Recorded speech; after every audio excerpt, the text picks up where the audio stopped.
What is going on, everyone, and welcome to today's video. If you're new, my name is James Ward and I usually do fitness related videos and running related videos. However, in this video is going to be a little bit more of a chatty one on me going over what my experiences are from leaving my hometown, which is Birmingham, or a town just outside of Birmingham called Solihull in the West Midlands of England, and I've been living in London now for the past 3 years. So in this video, on me going over what my pros and cons of doing that, what are the good things, what are the bad things I've found, honest review of my experiences moving to London and leaving my hometown. I'm actually in my parents' house and we do have a new puppy over there. She's currently sleeping, but if something happens and she starts getting a little spell of mania, then, you know, forgive me for that. But the first thing is, why did I want to move to London from Birmingham, my hometown? So for me, I had an apprenticeship from when I was 16. I worked in engineering, I still work in engineering now, but I started an apprenticeship when I was 16.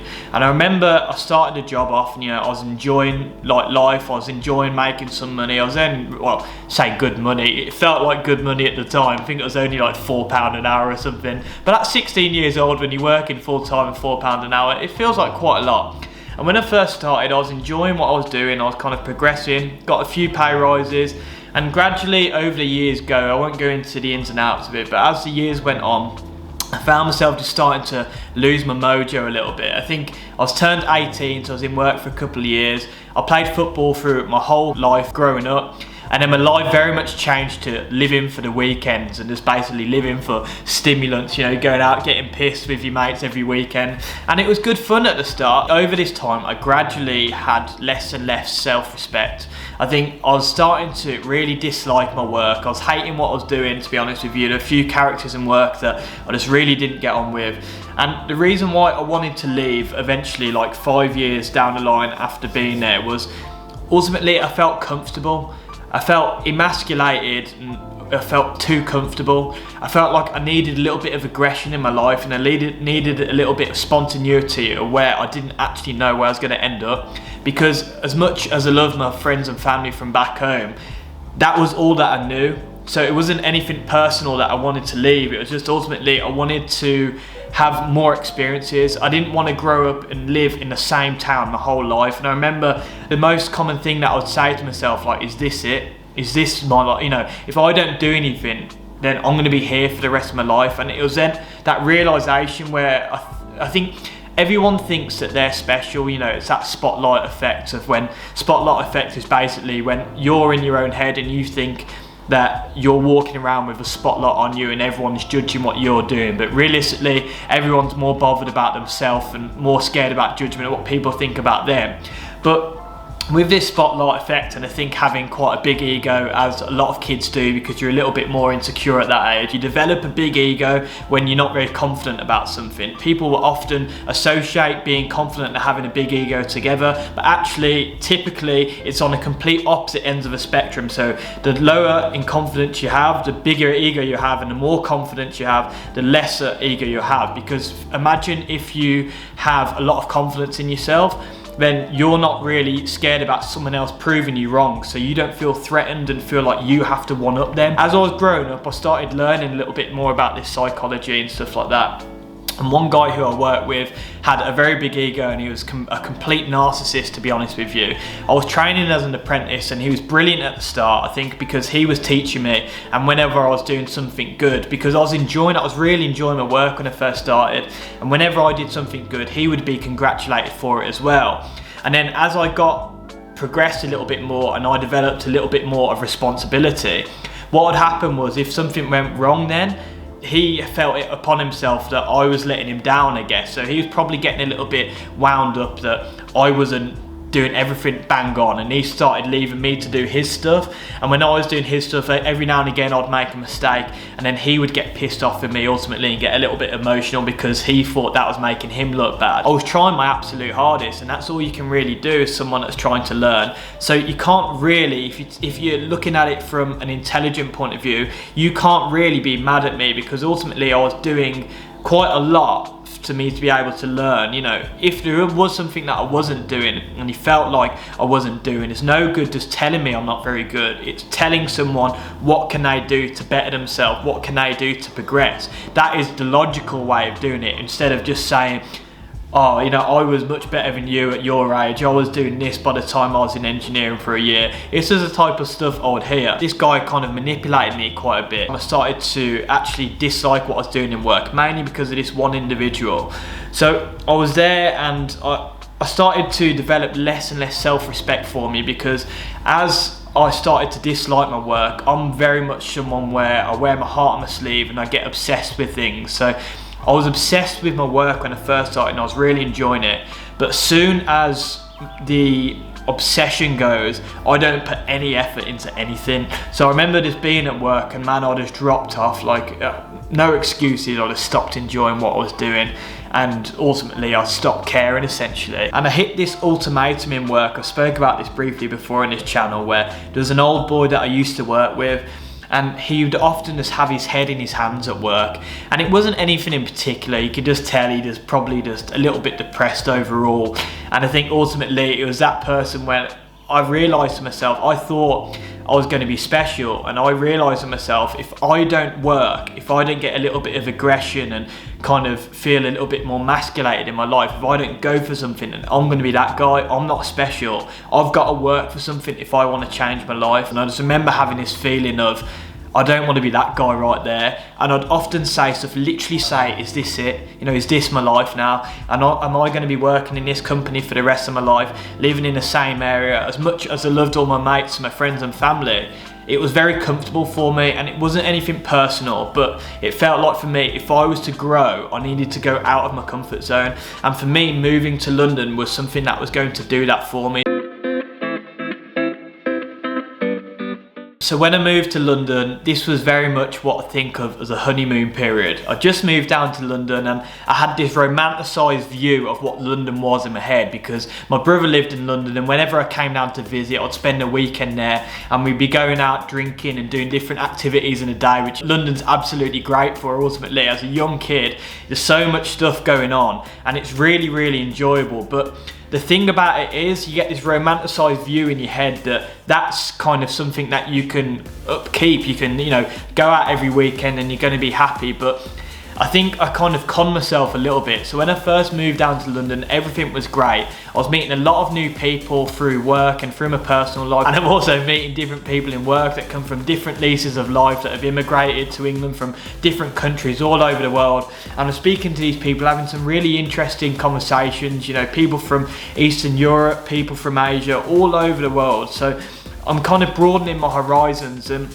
I'm going to feel myself growing. I'm less judgmental. And within that same summer, it's just kind of a mad summer, really. It was a summer of 2018, and anyone knows that I was in England. It was the hottest summer on record. England got to the semi-finals of the World Cup. I was going to festivals. It was absolutely great. And again, this was just this prolonged honeymoon period. I was earning significantly more money on my job that I got in London. Everything was great. And this was a time where ultimately I was feeling like I was having a lot of growth. I was having growth in my personal life. I was learning more about people, so I would never have done that if I would have stayed in the comfort of Birmingham, if I would have stayed in the comfort of Solihull. As much as I love my friends and family there, you're still only speaking to X amount of people. And I think what happens when some people are in the same social group, naturally you start developing similar ideologies of what the world is, similar political views. But then when you broaden your horizons and you start speaking to people from different leases of life, it naturally opens your mind and you become less judgmental and more open-minded. So as much as I loved all my friends and family from back home, I felt like there was a lot of benefits to me leaving my hometown. After a really good summer, I went on holiday with my mates, the hottest summer on record, England reaching the semi-finals of the World Cup, all this good stuff where it's just ultimately an absolute vibe, honestly. Moving to London for that first year was just the best year of my life. Meeting new people, hot weather, you know, interest in your life, going to a different city.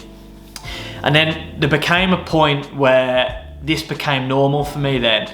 This became normal for me of living in London. The novelty wore off. I didn't have this romanticised view of London anymore. It's quite expensive to live in London, so then you find yourself being skint quite a lot. Again, you're going out and start living for the weekends a little bit more. I've started to become depressed, and I lived with a couple of my housemates, and ultimately I had no creative outlet in my life, and I was living with my two housemates, and these were like lifelong friends. and they would often socialise with each other, and I would deliberately isolate myself from them. And I think what happens is when you become depressed, what people say is you push away the people that are closest in your life. So I would just isolate myself, leave myself in my room, and either go out on a run or go to the gym by myself, and I'd very rarely do anything. I ultimately stopped socialising with pretty much everyone, to be honest with you. I didn't even know I was depressed at the time, and whenever I felt depressed in my life, I didn't know it at the time, and it was only in hindsight when I was like, oh God, like, I was in quite a bad way. But ultimately, I'm so proud that I managed to see the light at the end of the tunnel and kind of get over that. And I think it's ultimately learning about yourself, where again, I had this view in my head that I was going to be something. I think when I was growing up in school, I was never good academically, but there's a couple PE teachers especially that would speak to me, and I'd mess about, to be honest with you, in school. I'd mess about and kind of have a good laugh and kind of, you know, play up. That's not what most kids do in school. I wasn't like a complete naughty kid, but I just like having a bit of fun in school, I think. And in PE, my teachers would come up to me, whether they were just saying this for me to hear it or not, whether they felt like it would like be a good thing for me to hear or not, I don't know, but I believe what they were saying. They'd say stuff to me like, you're one of the best athletes in this year, but you don't do anything about it. Like, you're messing around, but you're one of the best athletes, and ultimately you're not fulfilling your potential. I think the word potential signifies a lot of positive things. If you say to someone you have potential, I think what that does is it makes you feel good. It makes you feel like you're special. But I don't actually think telling someone that they have a lot of potential in hindsight, I don't think this was their intention. I think they were doing it to try and motivate me, to try and tell myself that I've got something, and if I work, I could achieve something kind of great, or I could achieve something good if I just put my mind to it. But the way that I actually received that was, again, I started feeling like I was special in some way. And because I felt like I was special, I didn't have a work rate. And this stuck with my mind, and it's very dangerous to tell someone to have a lot of potential, because you can't better potential. You can only either match your potential or fall short of it. So you're shooting yourself in the foot, essentially. You can never better potential, because that is your potential. You know, you can say things like you're an overachiever or stuff, but ultimately you can't better what your potential is. So I had it in my head that I had a lot of athletic potential, especially. And I was going out drinking, and often with my housemates. My social life was very much a life of overstimulation. It was a life of going out drinking, partying, doing stuff like that. So all my joy essentially came from stimulation. And what happens is when you have too much stimulation in your life, your tolerance for it becomes less and less. So you need more stimulant, you need more dopamine hits, the more that you do it. So you require it more, your tolerance broadens. So I had this thing where, like I said, I was pushing my mates away, and I think the reason why I was doing it is because I actually had problems in myself. But what happened was I didn't actually identify what the problems were, but ultimately I felt like I had this athletic potential and I wasn't fulfilling it. So my mates would often say to me, oh, do you want to come to the pub tonight?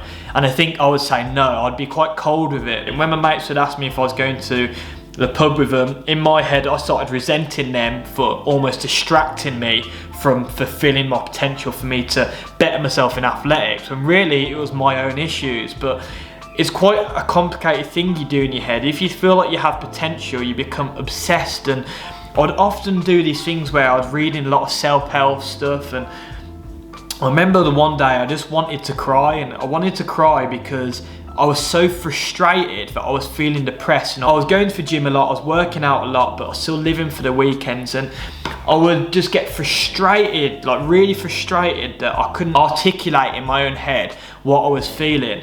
And I was feeling so frustrated ultimately because I had this thing in my head of having a lot of potential. So I decided that I wanted a fresh start.